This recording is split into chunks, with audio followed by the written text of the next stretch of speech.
안녕하십니까. 2023년 1월 24일 최병무 팩트 시작하겠습니다.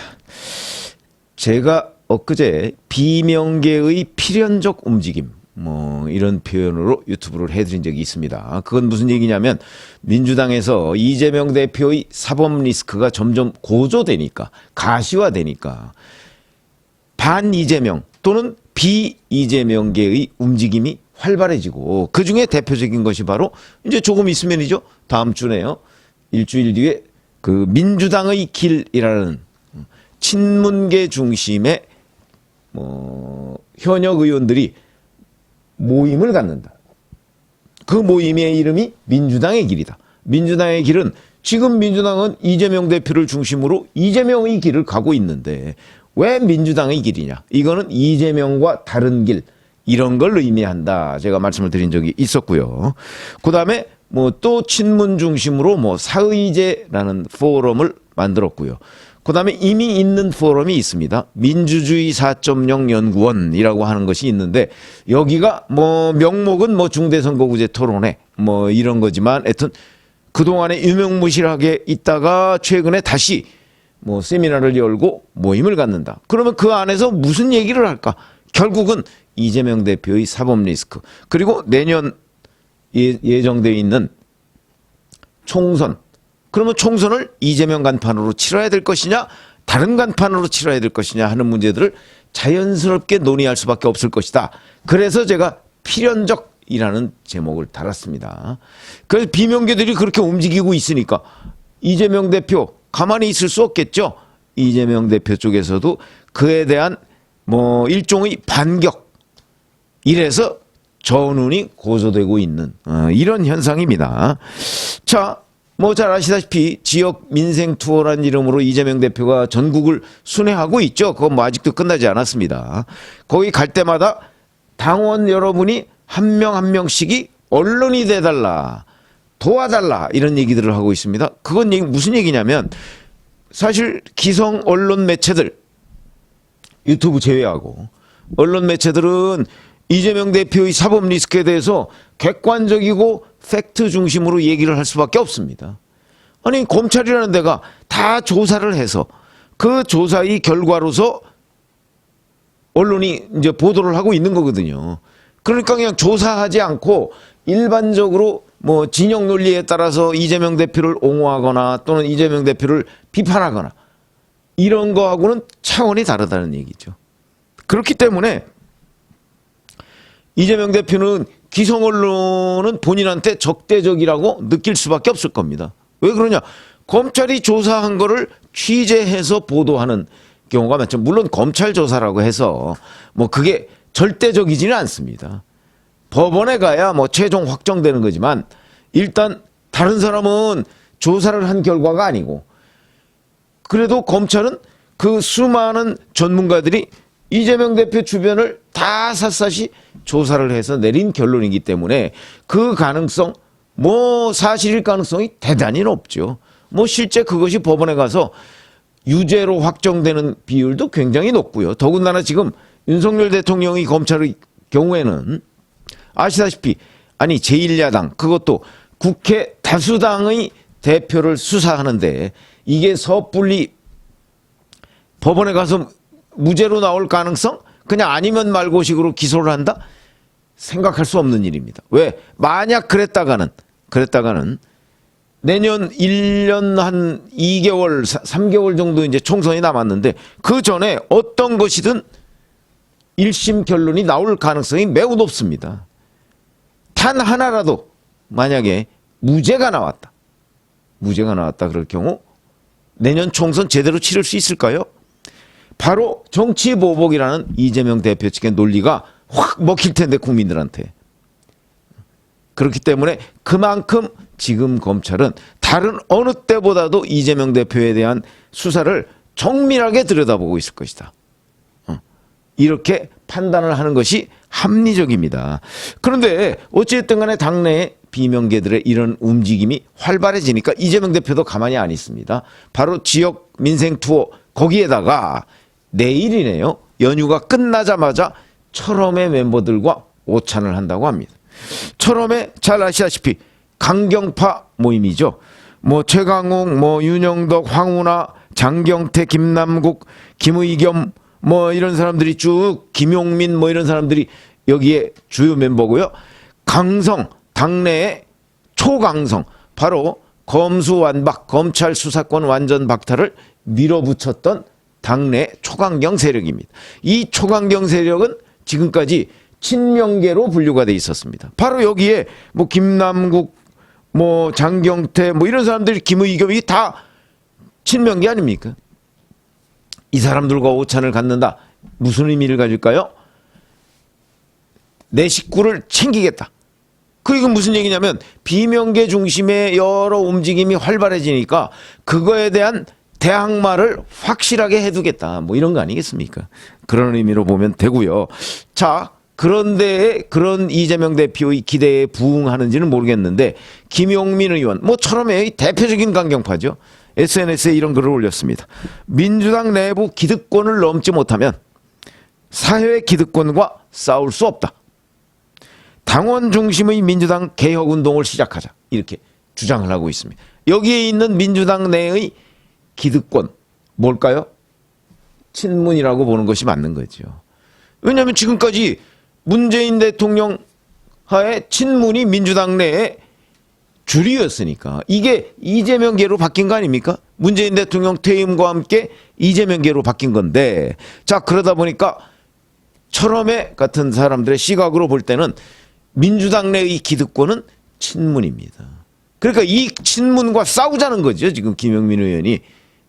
그러면 그 싸우는 선봉에 본인이 서겠다는 것이고, 당원 중심의 민주당 개혁운동이라는 건 바로 이재명 대표 중심의 뭐 개딸들 뭐 이런 사람들 아닙니까? 이런 사람들 중심으로 친문을 공격해라. 뭐 거의 이런 신호탄이나 마찬가지다. 왜냐하면 당에서는 현재 친명계가 더 많은 걸로 보입니다. 친문보다. 물론 관망하는 사람이 제일 많죠. 제가 169명의 민주당 의원들 중에서 대략 분류를 한다면 아마 친명계가 뭐 한 20, 30명? 그 다음에 관망이 한 뭐 100여 명. 그 다음에 지금 얘기하는 비명계가 한 30여 명. 뭐 이 정도 되지 않을까요? 이거 합치면 169명인데 지금 내부 김용민 의원이 지목한 내부 기득권이라 하면 바로 민주당의 길, 뭐 사의제 내지는 민주주의 4.0 연구원 뭐 이런 것들을 구성하고 있는 그 멤버들. 이건 뭐 주로 친문계, 비명계 중심의 현역 의원들이죠. 이 사람들을 겨냥한 걸로 보는 게 맞다. 그러면 왜 이재명 대표는 연휴가 끝나자마자 철험회와 오찬을 하느냐? 아까 잠깐 말씀드렸지만 바로 당내에 본인의 지위가 흔들리고 있기 때문에 그걸 다잡겠다 뭐 이런 거 아니겠습니까? 그런데 이 대리전 양상은 당내 게시판에는 이미 연휴 중에 엄청난 공방이 벌어졌습니다. 바로 김종민 의원이나 아니면 이원욱 의원, 이 두 사람이 사실은 민주당의 길, 이걸 주도하고 있는 사람들이거든요. 김종민 친문, 이원욱 친정세균계 주도하고 있는 사람인데, 이 사람들은 주로 이재명 대표의 사법 리스크를 당과 분리 대응해야 된다 이런 걸 주장했던 사람들인데, 이 사람들에 대해서 당원들이 주로 뭐 개딸들이겠죠. 개딸들 친 이재명계 당원들입니다. 이 사람들이 엄청난 공격을 퍼붓고 방어하고 뭐 이런 것들 때문에 지금 당 게시판이 연휴 중에도 뜨거웠다.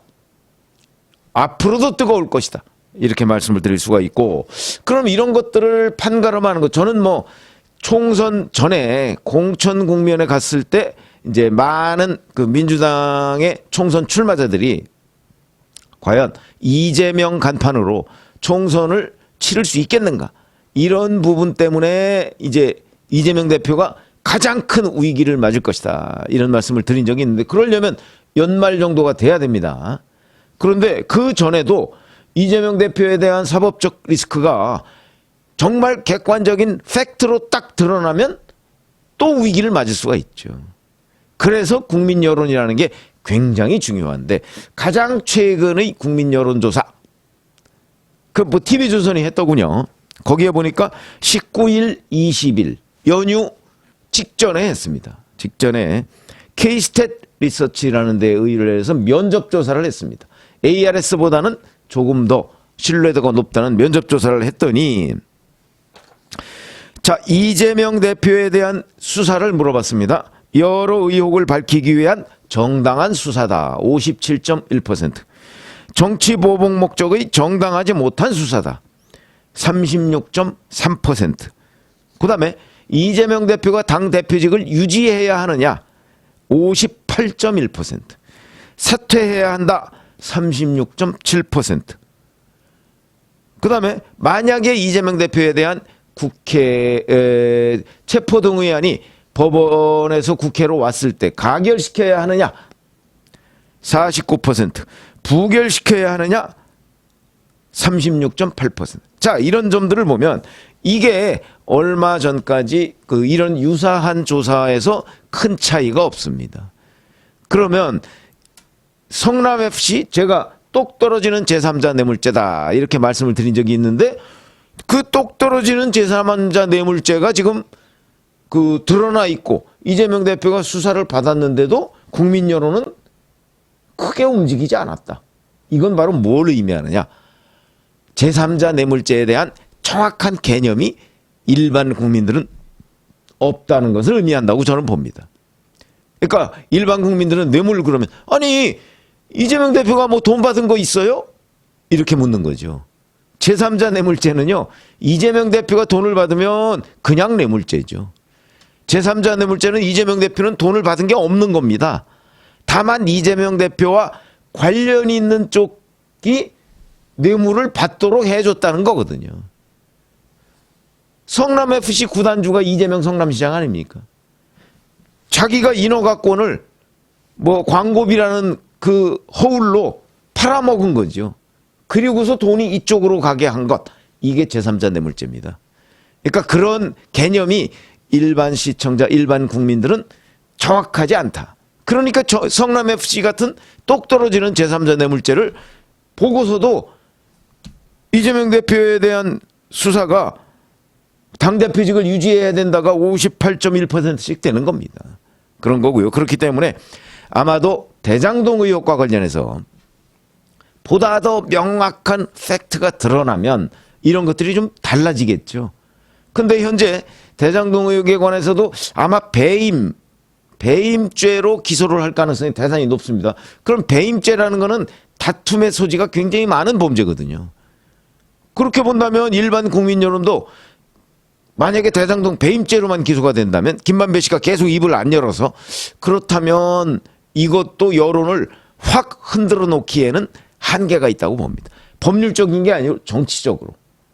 그렇기 때문에 제가 보건대는 일반 국민 여론이 이재명 대표 이제 대표직 내려놔야 된다. 이게 여기는 유지가 58.1%라고 그랬죠. 내려놔야 된다가 한 60%가 넘는 이런 상황이 오려면 시간이 조금 더 있어야 되겠다. 그런 상황이 와야 이재명 대표가 위기를 더 크게 맞이하게 될 것이고요. 바로 비명계의 움직임. 지금 뭐 30여 명으로 민주당의 길 출범한다고 하는데 이게 이제 뭐 70명, 80명, 100명까지 갈 수 있는 시점이 될 것인데 저는 뭐 제가 늘 말씀드리지만 아직까지는 그 입장을 제가 그 예측을 바꾸지 않고 있죠. 아마 연말쯤 뭐 이런 얘기를 제가 쭉 해드렸는데 그거야 이제 조금 더 앞당겨질 수도 있죠. 이재명 대표에 대한 수사가 조금 더 팩트가 많이 드러나면 뭐 이런 건데 오늘 제가 말씀드린 거는 바로 비명계의 필연적인 움직임에 대항해서 이재명 대표도 움직이기 시작했다. 고로 민주당은 내분 조짐에 휩싸일 조짐이 드러났다. 이렇게 말씀을 드리겠습니다. 고맙습니다.